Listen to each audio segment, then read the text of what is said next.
A relentless US and Israeli assault on Iran. Senior figures killed and thousands of airstrikes carried out. Iran has retaliated, hitting Israel and Gulf neighbours, targeting energy facilities and supply routes as the war continues. What are Iran's options? This is Inside Story.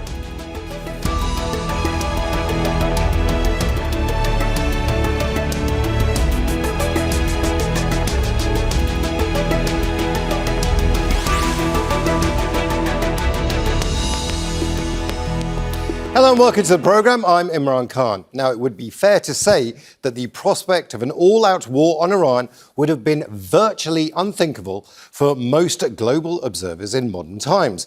A geopolitical taboo because of the global dangers and the resistance Iran might offer.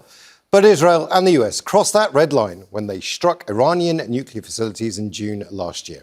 9 months later, all-out war by the US and Israel has become reality. The government in Tehran has remained defiant despite the assassination of several senior figures, including the supreme leader. Facing relentless US and Israeli attacks, what can Iran do next? What options does it have at this stage in the war? We'll explore the situation with our guests shortly, but first, this report from Alexandra Byers. Another day of mourning in Iran. Funerals held for two senior security officials killed in Israeli airstrikes on Tuesday. Ali Larijani, Secretary of the Supreme National Security Council, and Gholamreza Soleimani, commander of the internal security unit known as the Basij. The latest in a series of assassinations after the killing of Supreme Leader Ali Khamenei 2.5 weeks ago. That US-Israeli attack started a war that's thrown the region into chaos and set the world on edge. In an exclusive interview with Al Jazeera, Iran's foreign minister remained defiant, adamant his government is not weakened. I do not know why the Americans and the Israelis still have not understood this point. The Islamic Republic of Iran has a strong political structure with established political, economic, and social institutions. The presence or absence of a single individual does not affect this structure. Of course, individuals are influential and each person plays their role, some better, some worse, some less. But what matters is that the political system in Iran is a very solid structure. Ayatollah Moshtaba Khamenei has replaced his father as supreme leader. The government still has a functioning executive, both the president and the foreign minister maintaining a public presence. And no let-up in Iran's retaliatory strikes against Israel and U.S. assets in the region. Those attacks have caused anger in neighboring Gulf states, where civilian targets, such as airports, have been hit. Shipping remains restricted in the Strait of Hormuz, a vital global energy supply route, sending oil and gas prices soaring. The question is, where does the war go next? Israel insists it's winning and will continue the offensive until it achieves its goals. We are undermining this regime in the hope of giving the Iranian people an opportunity to remove it. This will not happen all at once. It will not happen easily, but if we persist, we will give them the opportunity to take their fate into their own hands. While the U.S. president says he's not afraid of putting U.S. troops on the ground, considering whether to take Karg Island, which handles almost all of Tehran's crude exports, and he's even suggested seizing or destroying Iran's nuclear material, hidden deep underground. It would take 10 years to rebuild the damage that's been done, but I think we have to make it a little bit more permanent because no other president has to go through this, and you can't have lunatics controlling nuclear weaponry. Message to the President of the United States. Meanwhile, Iran's military command is almost daring Donald Trump to invade, issuing him a direct message on Monday, saying the outcome of the war will not be determined through tweets, it will be determined on the battlefield. Alexandra Byers, Al Jazeera, for Inside Story. Now let's bring in our guest. Elijah Magnier is a military and political analyst who specialises in wars in the Middle East. He's joining us from Brussels. In Isfahan, in Iran, we're joined by Setareh Sadeqi, an assistant professor in the Faculty of World Studies at the University of Tehran. And in Doha, Mehran Kamrava, Director of the Iranian Studies Unit at the Arab Center for Research and Policy Studies. A warm welcome to you all. I'd like to start in Isfahan with Setareh. There's no appetite for diplomacy from the Iranian side. They've been very clear about that. So what options are there right now for the Iranians? What's the strategy in the short term, certainly, for Iran? Well, Iran had tried the path of diplomacy several times when we, with the 6 other powers in the world, agreed on the JCPOA, or the so-called Iran nuclear deal. And then within the first Trump administration, he unilaterally withdrew from the deal and scrapped it, basically. Then we tried to negotiate with the United States and Trump's team in June, and on the eve of the 6th round of the indirect talks between the United States and Iran, brokered by Oman, the Zionist regime attacked us and killed our commanders and thousands of civilians as well. Again, we tried the path of diplomacy in February, and we were before the 3rd round of indirect talks when the United States and Israel attacked us once again. And this has been warned by the Iranian officials that this time, if an attack on Iran's sovereignty happens, we're going to determine when the war is going to end, and it's going to turn into a regional war, because we're going to retaliate against anyone who cooperates with the United States in killing Iranian civilians and commanders. So Iran has made it clear that the path of diplomacy with the United States has been totally killed. They have made it clear that the demands that Iran will have this time in order to, at some point, reach a ceasefire are just totally going to be determined by Iran, and Iran will have the final say on how to control the Strait of Hormuz and how the U.S. will be allowed to operate in the region. Among Iran's demands is that the Persian Gulf monarchies will not be allowed to offer or to allow the United States and the Zionist regime to use their airspace and bases in order to attack Iran's sovereignty. So this is exactly what Iran had warned far ahead, and Iran is going with the plan that it had laid out in response to a possible attack, which we're seeing is out there. Mehran, I want to bring you in here now. This was completely predictable and entirely avoidable. Any even casual observer knew that the Strait of Hormuz being shut down is one of the biggest arsenals in Iran's offensive capabilities. We also knew this because the Qataris had been warning about this. Observers in the US had been warning about all of this. The only people that didn't be seemingly paying any attention are the Americans and the Israelis. Now, strategic blunder here by the Americans, do you think, and the Israelis? Absolutely. 2 factors appear to be at play here. One is the fact that once again, President Trump appears to have been played by Prime Minister Netanyahu, in the sense that Trump was, by the admission of Secretary of State Rubio, was in many ways pressured into attacking Iran by Netanyahu. The other factor that's at work is the assumption by the United States and by Israel that they would achieve a quick and decisive victory. And so wars are extremely easy to start, or far easier to start than they are to end. It appears that the United States and Israel have really not thought this through strategically.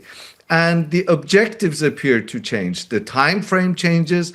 The objectives appear to change. One day it's regime change. Another day it's to spark a mass uprising. A third day it is to degrade Iran's military capabilities. And Imran, as you just mentioned, everyone appears to have been ready for Iran's closure of the Strait of Hormuz, except for the Americans and the Israelis. I want to bring Elijah in here. One of the key things that the Iranians have been talking about very publicly is that the Islamic Revolution will survive this. It's designed to survive. It has strong institutions. It's not centered around one leader. It's hierarchical so people can step up.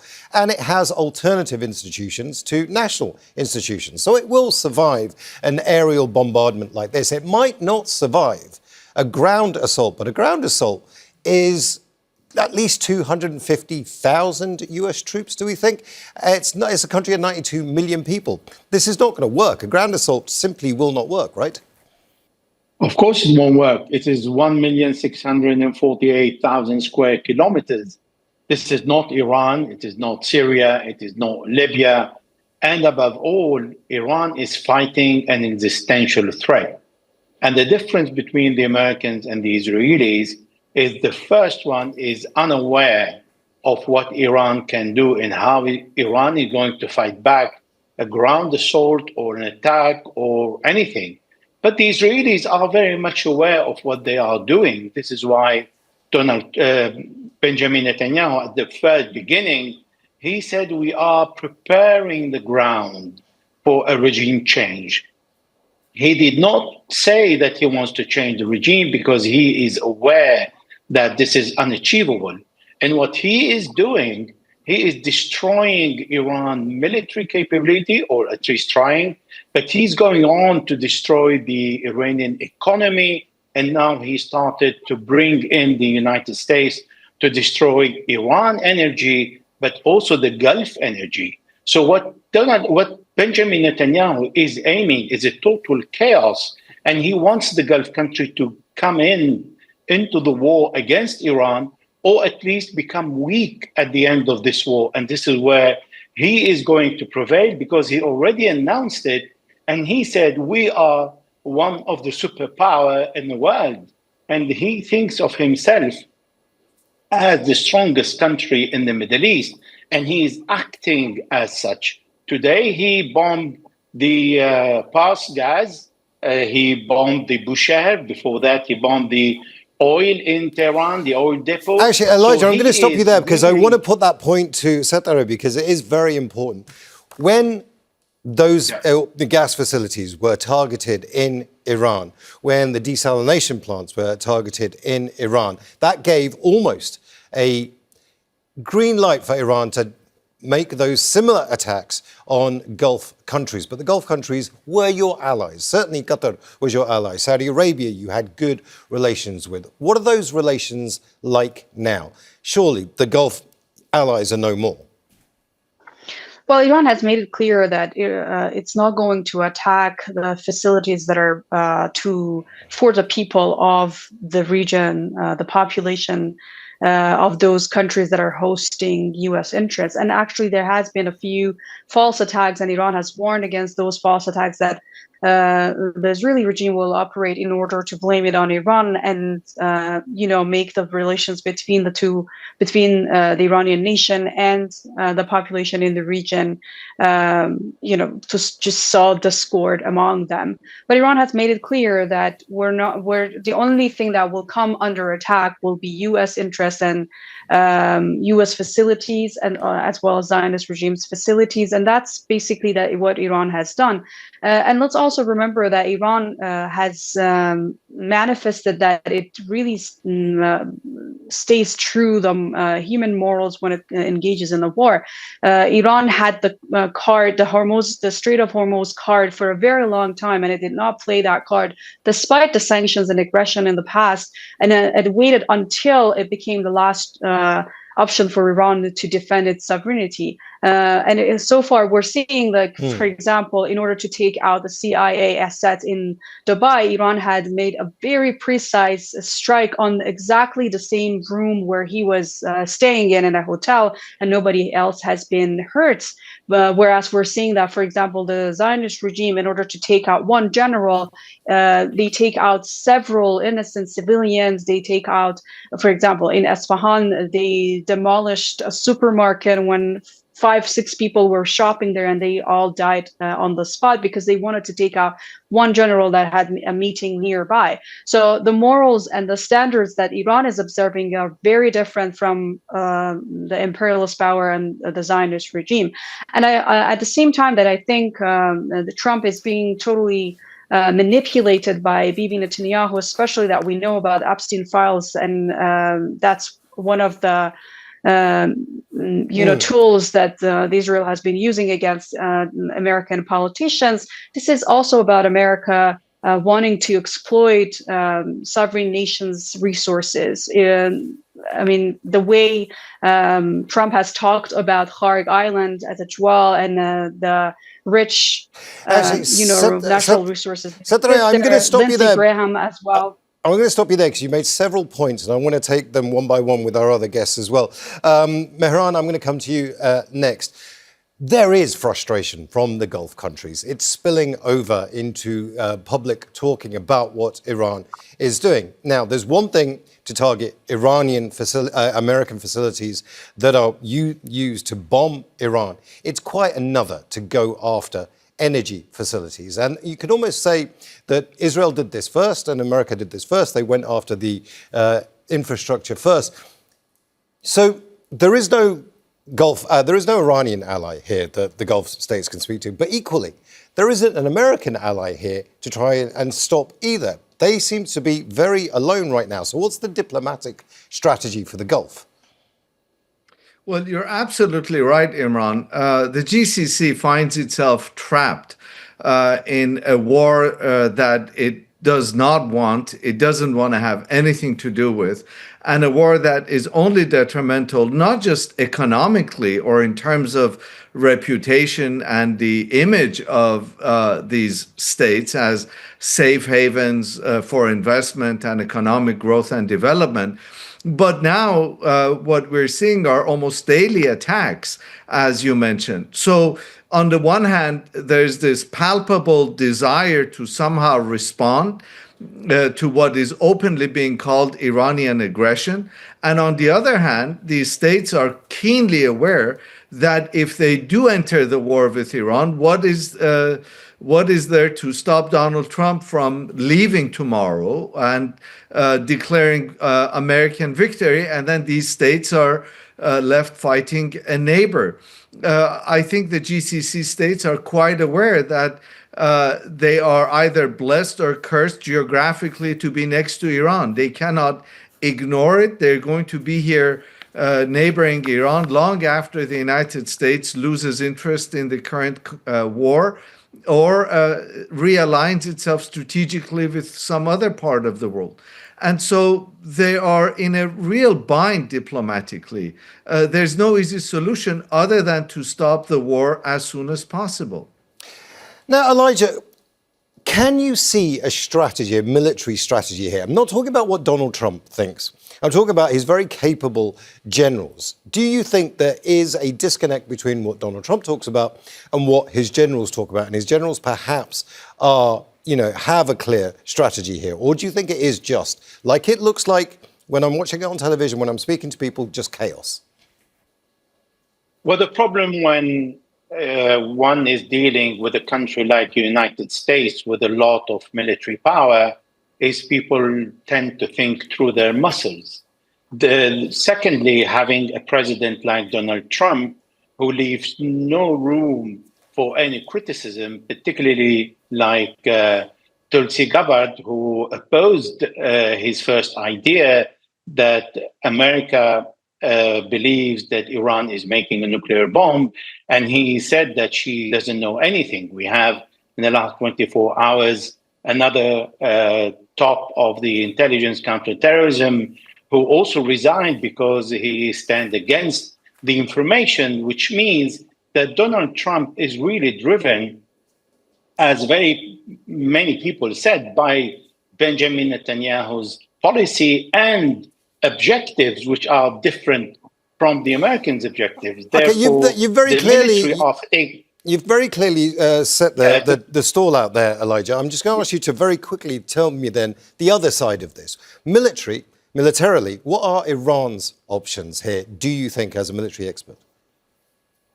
everybody to pay the price. If Iran is going to sink, it doesn't matter the relationship with the Arab countries because Iran is sinking. But if Iran is going to survive, it will have time to repair all this relationship later on if the Arabs consider that there is room for that. But for the time being, there is only one option, is to fight and survive.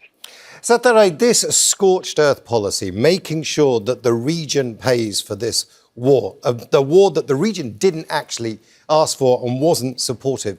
Once this is all over, you're not going to have any friends left to negotiate with and to talk to, and you're going to need, certainly, Gulf allies.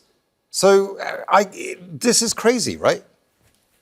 This is an existential war. For the Zionist regime and for America, this is a war of choice. But for Iran, this is an existential war. We need to survive. And what kind of allies do we need if they are allowing our sworn enemy to attack us and to kill us and to